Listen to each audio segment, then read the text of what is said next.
Good morning. My name is Lubna Humayun, and I've known your professor, Miss Nuruddin, for over 40 years. Um, we grew up together and we spent a lot of time together as children and now adults. I'm here today to talk to you about my shortcomings and the disabilities that I've had as a child and currently have right now, and the um, predispositions and the stereotypes I faced throughout my career as a teacher and even now.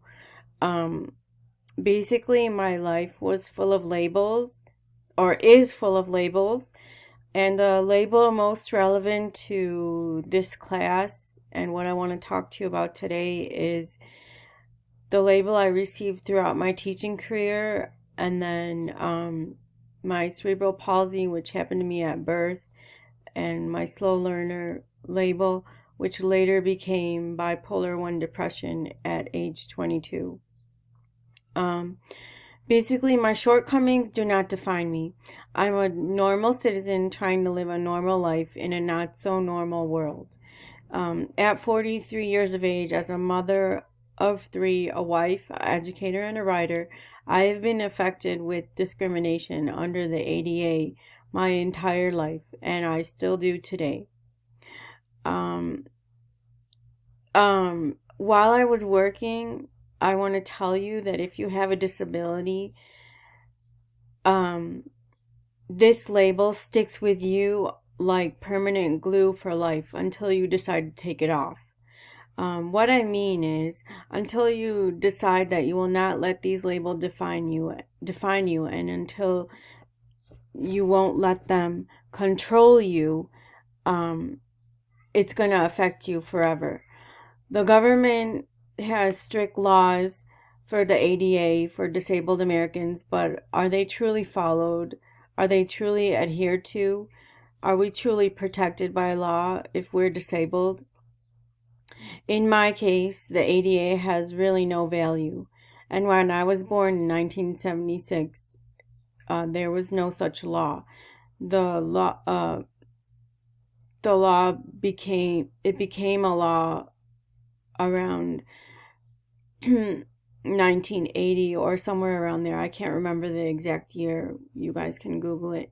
Um, and I was working as a teacher in Chicago for 12 years before moving to California and having kids. And the year that I was pregnant with my firstborn, I was still living in Chicago, and my employer did everything they could to get rid of me without necessarily telling me that. They did things like made me do bus duty when I could barely walk down the hall and maintain my balance because the weight from the pregnancy was so much that I could not move that well. And they made me lift heavy objects like chairs and children to go to the bathroom. I had to escort them because I was teaching preschool, and they didn't really care, and they told me that this whatever I was doing was part of my job description and I had to follow it, and if I had a problem I could just leave. And once that happened, no one ever apologized, no one ever cared about the way they treated me, none of my coworkers, even after working there for 12 years. And um I was in the hospital a year before, like a month before my daughter was born, because I had a relapse of bipolar, and I had to cash all my retirement money from the Illinois Teaching Association, and I started to get disability from the government for my bipolar depression. And this is where I am today. I receive a SSI check every month for basically the amount that I was making every month as a teacher in Illinois, and it doesn't end there. My husband, I've been married to him for 11 years, and he has Crohn's disease. He has worked at health insurance companies such as Blue Cross, Molina, Inland Empire Health Plan, just to name a few. And when we were in Michigan and he was working at Blue Cross, his symptoms were slowly coming back because of stress. And the doctor suggested that he should talk to his employer about getting a seat close to the bathroom so that every time he needed to go, he didn't have to rush to go to the bathroom. And the employer took that negatively and saw him as a liability and let him go a few weeks after he requested that. But his reaction was that Allah, God, will show them one day, and inshallah, he will be protected. But the thing is that he has no control over his health. He cannot control when he's going to be sick. So, and the employer didn't understand that. They thought that he was a liability, and then he was let go. And then we had to go back to Chicago to my parents' place and live there for 6 months before we moved to California. But people don't seem to realize that he didn't have any control over his health. They just see how him as an employee will benefit the company, and they want to make money off of him. And if the employee doesn't do that, if the employee doesn't make money for the company, then they see you as a liability and they let you go. And that's exactly what happened to me when I was pregnant, and it's exactly what happened to my husband. And at the onset of my academic career, all my diagnoses, cerebral palsy, dyslexia, and slow learner bipolar depression, became apparent one by one. When I was young, I let my shortcomings define me, but at 43, I am confident. I have learned to cope, and I do not let these labels define me. I kept my head down, had an extremely low self-esteem in the beginning, and I didn't talk much. I just went to school to study. I went to work, and as opposed to making friends and socializing, I was my teacher's best student, and the teachers were my best friends. The one who tried so hard but still failed on all her tests and exams. The one who completed her homework and projects on time with flying colors but still failed on all her tests. The one who participated in class even if I knew the answer was incorrect.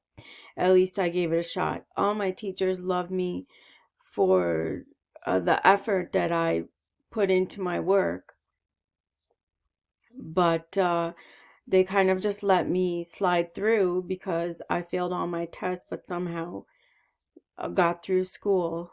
And then at age 22 or 23, I went to Northwestern University and got tested for dyslexia, and I knew that there was a problem.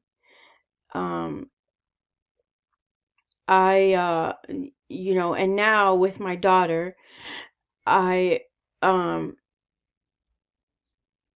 I noticed that she's starting her academic career, and the teachers want her to recognize the big picture in everything that she's learning. For example, if you are learning patterns in math and recognizing a pattern for making 10 to answer 9 plus 8 equals 17, you take 1 away from the 8 and make it 7 and make the 9 a 10. So 10 plus 7 equals 17.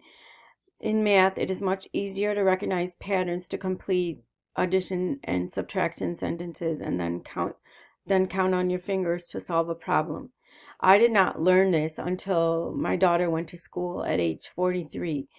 And now math is so much easier because I recognize patterns. And you can also recognize patterns in reading, spelling, writing, and things like that. And that's what the teachers at my daughter's school try to teach the kids, is to recognize the big picture, and then later you can learn the details as you get older and start to get nitpicky on things. And also I want to say that, you know,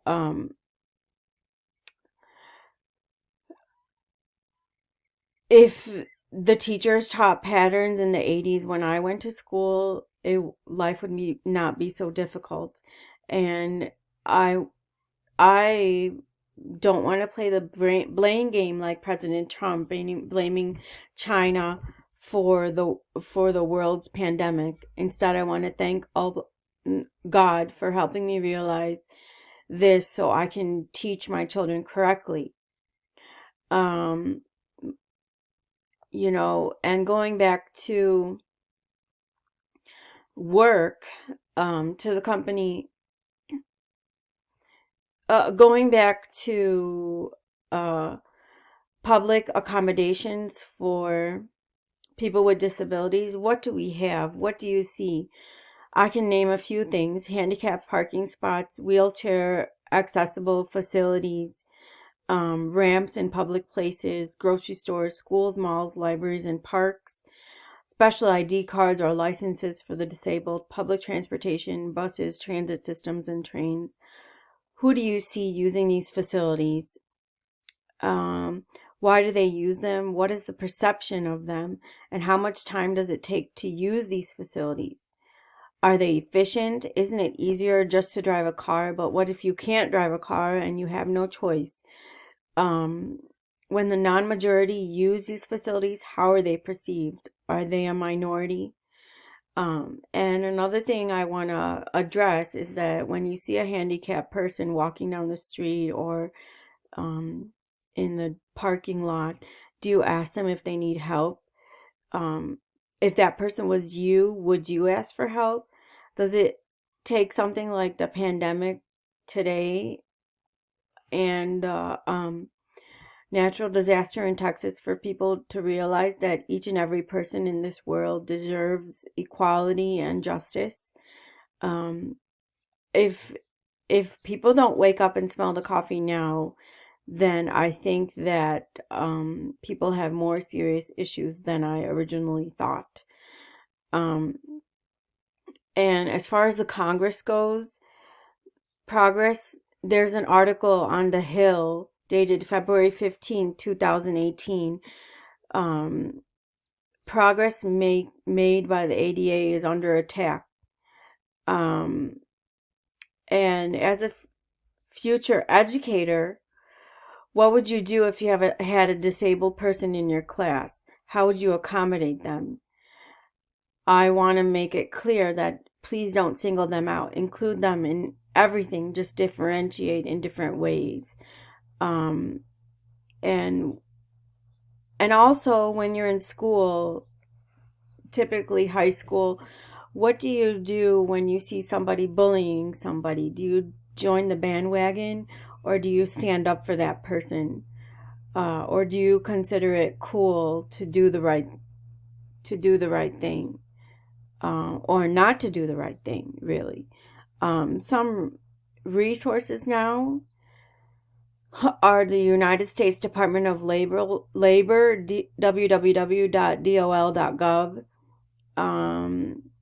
Equal Employment Opportunity Commission, www.eeoc.gov, U.S. Department of Justice, and ADA 504 plans for students, www.ada.gov, Department of Health and Human Services, www.ed.gov/about/offices/list/OCR/504 FAQ.html.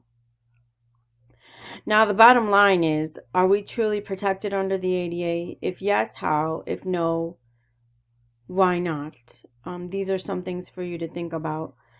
And what would you do as an educator to make sure that your students and everyone else involved in your students' education are protected? I'm telling you from experience, both personal and professional, that 99.9% of the problems with a student arise from something going on at home. And then if you confront the parents about that, I can almost guarantee that they're going to be in denial about it, just like my parents were. And then, you're going to have to fight for the student. But I'm telling you this now, that you should when you do become a teacher, find out, do like a home survey.